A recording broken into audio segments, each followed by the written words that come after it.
اعوذ باللہ من الشیطان اللعین الرجیم بسم اللہ الرحمن الرحیم قال اللہ تبارک و تعالی فی کتابہ المجید الذین قالوا ربنا اللہ ثم استقاموا تتنزل علیہم الملائکہ۔ ایک عرصے سے پاکستان کے اندر شیعہ جوانوں کے حوالے سے، اکابر کے حوالے سے، سیاسی اور اجتماعی کام کرنے والے افراد، گروہوں اور تنظیموں کے حوالے سے ریاست کا جو رویہ ہے وہ بڑا ہی نیگیٹو، منفی اور ایسا رویہ ہے جو ناقابل معافی بھی ہے، ناقابل قبول بھی ہے۔ آپ کے علم میں ہے کہ کچھ عرصے پہلے کراچی کے اندر ایک صاحب کو گرفتار کر لیا گیا۔ ان کا نام سید وصال حیدر نقوی تھا۔ جیسے ہی ان کی گرفتاری کا اعلان کیا گیا، فوراً مین اسٹریم لائن کی میڈیا کے اندر بھی اور سوشل میڈیا کے اندر بھی، جیو جیسے چینلز اور ARY جیسے چینلز پر بھی باقاعدہ ایک پروپیگنڈا شروع کیا گیا، اور اس میں کہا گیا کہ یہ ایک بہت بڑے گینگ کے سربراہ تھے اور ملک کے اندر ایران کے لیے جاسوسی کا ایک بہت بڑا نیٹ ورک بنا رہے تھے، اور منی لانڈرنگ کے حوالے سے پیسے میں یہ انوالو تھے۔ اور اسی طرح سے کہا گیا کہ یہاں پر ایران کے ایجنٹوں کے درمیان یہ پیسے تقسیم کرتے تھے، وغیرہ وغیرہ، یعنی سنگین ترین الزامات لگائے گئے۔ اور اس کے کچھ ہی دن بعد ہمارے ایک ریٹائرڈ جنرل صاحب، جن کو بڑا شوق ہے اس طرح کے معاملات میں، امریکی کاسلیسی اور سعودیوں کے تلوے چاٹنے کا، تو انہوں نے فوراً ایک اپنی ویلاگ کے اندر سید وصال حیدر نقوی کے حوالے سے بڑے بلند و بانگ دعوے کیے، اور ان کے حوالے سے ایران کو پھر انوالو کیا، اور پھر ایسی باتیں کیں جو سننے والا سننے کے بعد کانوں کو ہاتھ لگائے۔ یہاں تک کہ وہی الزامات جو میڈیا کے اندر اور سوشل میڈیا کے اندر دہرائے گئے تھے، انہوں نے نہ صرف دہرائے بلکہ اپنے سورسز کے حوالے سے بڑے پختہ یقین کے ساتھ ایسی باتیں کر دیں، اور پھر ساتھ میں یہاں تک بھی کہا کہ ایران میں آیت اللہوں کی حکومت ہے، اور جب سے آیت اللہوں کی حکومت شروع ہوئی ہے یہ ہر معاملے میں ہر جگہ پنگا لیتے ہیں، امریکیوں سے پنگا لیتے ہیں، فلان سے پنگا لیتے ہیں، فلان سے پنگا لیتے ہیں، پاکستان کے اندر بھی ایسا ہو رہا ہے، ویسا ہو رہا ہے۔ اس طرح کی زبان کسی جنرل کو کبھی بھی زیب نہیں دیتی، ریٹائرڈ جنرل کو کبھی بھی زیب نہیں دیتی کہ صرف اپنی ویورشپ بڑھانے کے لیے اتنے بڑے حملے کرے اور ایک پوری قوم کو کٹہرے میں کھڑا کرے۔ تو وصال حیدر کے حوالے سے بھی اس شخص نے ایسی ہی سخت، کریح اور جھوٹی زبان استعمال کی، اور پھر کہا کہ جاسوسوں کا ایک بہت بڑا نیٹ ورک یہاں پر بن رہا تھا، اور یہ اس کا سرغنہ تھا، اور اس کی سرکاری نوکری ایک شیلٹر تھا، یہ تھا، وہ تھا۔ اگر ہم غور کریں ان چیزوں پر تو ہمیں یہ محسوس ہوتا ہے کہ یہ باقاعدہ ایک پلاننگ ہے پاکستان کے اندر تشیع کو انڈر پریشر رکھنے کا، تشیع کے بنیادی عقائد کے لیے کام کرنے والے لوگوں کو انڈر پریشر رکھنے کا، اور اس کے لیے وہ ہمیشہ ایران کا نام استعمال کرتے ہیں، گویا شیعہ پاکستان کے اندر اپنے ملک کے نہیں بلکہ ایران کے وفادار ہیں۔ یہ بات ثابت کرنے کی بھونڈی کوشش کی جاتی ہے۔ اب ذرا اسی کیس میں غور کیجیے گا، سرکار تو انہی کے ہاتھ میں ہے نا، تمام معلومات انہی کے ہاتھ میں ہیں۔ یہی سید وصال حیدر نقوی صاحب اپنے نوکری اور ملازمت کے کیریئر میں ایک انتہائی شفاف انسان ہیں، اور اس بات کی گواہی ان کا ادارہ دیتا ہے اور ان کا ٹریک ریکارڈ دیتا ہے۔ انتہائی دیندار، پرہیزگار، پاکیزہ، محب وطن، نیک خصلت اور دوسروں کے کام آنے والے انسان۔ ان کا قصور کیا ہے؟ قصور یہ ہے کہ پاکستان کے اندر مختلف شہروں میں قرآنی سینٹرز اور قرآن کی ترویج کے ادارے یہ چلا رہے ہیں اور چلا رہے تھے، اور اس کے لیے مختلف لوگوں سے مدد لیتے تھے۔ یقیناً اس طرح کی مدد آتی بھی ہے اور لوگ لیتے بھی ہیں اور کرتے بھی ہیں، لیکن باقی تمام ملک کے اداروں کو اجازت ملتی ہے جب ہمارا کوئی بندہ یہ کام کرتا ہے تو اس پر اس طرح کے الزامات لگا کر اس کی شخصیت کو بھی خراب کیا جاتا ہے اور پاکستان اور ایران کے تعلقات کو بھی تہس نہس کرنے کی کوشش کی جاتی ہے۔ سید وصال حیدر کا قصور کیا ہے؟ قصور یہ ہے کہ وہ مراجع اعظام سے ریلیٹڈ ہیں، وہ ان مراجع تقلید اور فقہا سے ریلیٹڈ ہیں جن کے اجازت ناموں کی بنیاد پر لوگ خمس دیتے ہیں، خمس کا پیسہ آتا ہے اور اس خمس کے پیسے سے قرآن کریم کی ترویج کے ادارے چلتے ہیں۔ ہمارے تمام سامعین جانتے ہیں کہ جماران قرآنک سینٹر وہ ادارہ ہے جس نے پاکستان میں حافظان قرآن کی ایک ایسی لاٹ تیار کی جس کی نظیر پاکستان کی تاریخ میں نہیں ملتی، نہ دیوبندیوں کے ہاں، نہ بریلویوں کے ہاں، نہ اہل حدیث کے ہاں۔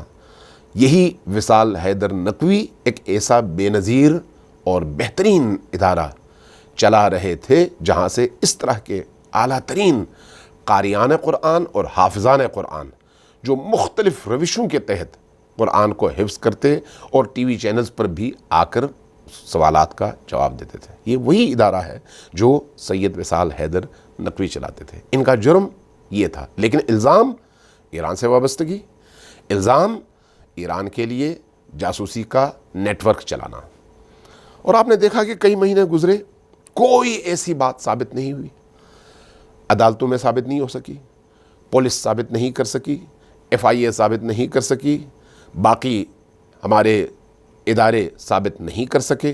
نتیجتاً ان کو پاکستان کی عدالت نے باعزت رہا کیا۔ جیسے ہی وہ رہا ہوئے، چند دن بعد دوبارہ ان کو ایک نئے الزام کے تحت گرفتار کر لیا گیا۔ یہ کیا روش ہے جس میں آپ ایک پوری قوم کو غیر محسوس طور پر اس طرح سے انڈر پریشر لا کر اس کے اجتماعی حقوق سلب بھی کرتے ہیں اور ان کے سامنے روڑے بھی اٹکاتے ہیں؟ یہ تکفیری سوچ ہے، یہ امریکی سوچ ہے، یہ سعودی سوچ ہے، یہ ان لوگوں کی سوچ ہے جنہوں نے گزشتہ 40 سالوں میں پاکستان کے اندر خون کی نہریں بہا دیں اور شیعہ قتل عام کیا، لیکن اس کے باوجود وہ اپنے ان نجس ارادوں میں کامیاب نہیں ہو سکے۔ اور جب بھی ایسا ہوا فوراً نام لیا گیا کس کا؟ ایران کا، کہ ایران یہ کام کرواتا ہے، ایران کے لیے یہ لوگ کام کرتے ہیں۔ پاکستان کے شیعہ پاکستانی شیعہ ہیں، ایرانی شیعہ نہیں ہیں۔ پاکستان کا ہر شیعہ سب سے پہلے اپنے پاسپورٹ کے اعتبار سے، اپنی جغرافیائی شناخت کے حوالے سے وہ پاکستانی ہے۔ ایران سے اگر کوئی وابستگی ہے تو وہ نظریے کی ہے، عقیدے کی ہے۔ عراق سے وابستگی ہے تو وہ نظریے کی ہے، عقیدے کی ہے، جغرافیہ کی نہیں ہے، اور آپ کی مروجہ سیاست کی نہیں ہے۔ اس لیے اس طرح کے بھونڈے الزامات کے ذریعے سے تشیع کو بند گلی میں دھکیلنے کا یہ سلسلہ بند ہونا چاہیے، اور اس حوالے سے قومی تنظیموں کو بھی، جماعتوں کو بھی، شخصیات کو بھی اپنا رول ادا کرنا چاہیے۔ یہ جو ایران کے نام پر پاکستانی تشیع کے خلاف پروپیگنڈا ہے، یہ آج کی بات نہیں ہے۔ گزشتہ 40 سالوں سے سپاہ صحابہ جیسی منحوس جماعت، لشکر جنگوی جیسی منحوس قاتل جماعت نے جتنا بھی قتل عام کیا، اس کو جب ہمارے ریاستی اداروں اور پولیس اور اس سے ریلیٹڈ اداروں نے اس کو بیان کرنا چاہا تو بیلنس کر کے ہمیشہ ایران کا نام لے کر تشیع کے قتل عام میں ہمارے قاتلوں کی مدد کی۔ یہ پالیسی ملک دشمن پالیسی ہے، ملک دوست پالیسی نہیں ہے، اور ایران کا نام اسی سلسلے میں لیا جاتا ہے تاکہ پاکستان کے اندر تشیع کو اس فکر کے مطابق، جس کو ہم تکفیری فکر کہتے ہیں، دیوار سے لگایا جائے۔ اور یہ سلسلہ آج کا نہیں ہے، گزشتہ 40 سالوں سے